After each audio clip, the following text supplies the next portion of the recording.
This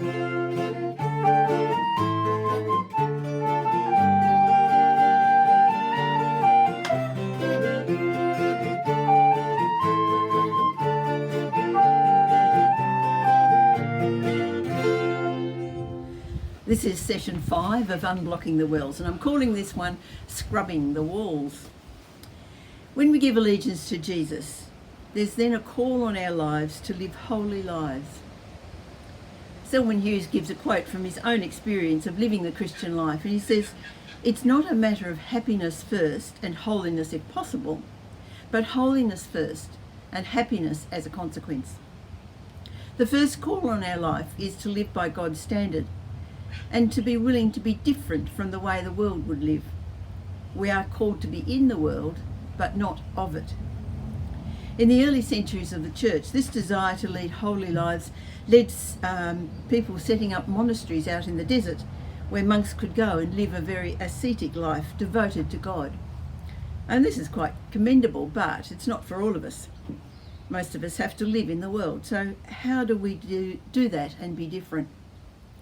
Romans 12:2, "Do not conform to the pattern of this world, but be transformed by the renewing of your mind. Then you'll be able to test and approve what God's will is, his good, pleasing and perfect will." So it has to start in our thinking. We're called to think about life the way God does. And when we do this, the actions will follow. Again in Romans, but chapter 8, Paul writes, "Those who live according to the sinful nature have their minds set on what that nature desires. But those who live according to the Spirit have their minds set on what the Spirit desires."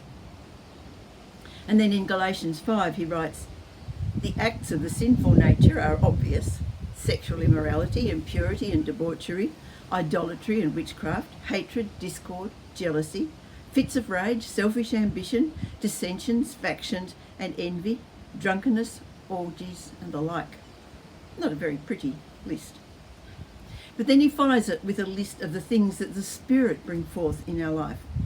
And he calls them the fruit of the Spirit: love, joy, peace, patience, kindness, goodness, faithfulness, gentleness and self-control. We're called to live differently and not accept the standards of the world. One of the things that really puts people off the church is when a person attends church every Sunday and tell people how much they need to repent and believe, but they're dishonest in their business, or they're abusive at home, or they're immoral in their relationships. We can't just be what everyone else is. We're called to reflect the glory of God. We need to stand out as different, but it needs to be an attractive difference. That doesn't mean that all people will love us. In fact, they'll probably at times be quite cross with us or laugh at us or whatever. But remember that Jesus wasn't accepted by everybody either. The good news for us, though, is that the Spirit works within us to bring us into change. It doesn't happen all at once. It's a lifetime process, and it's referred to as sanctification. So let's get scrubbing at the walls of the well.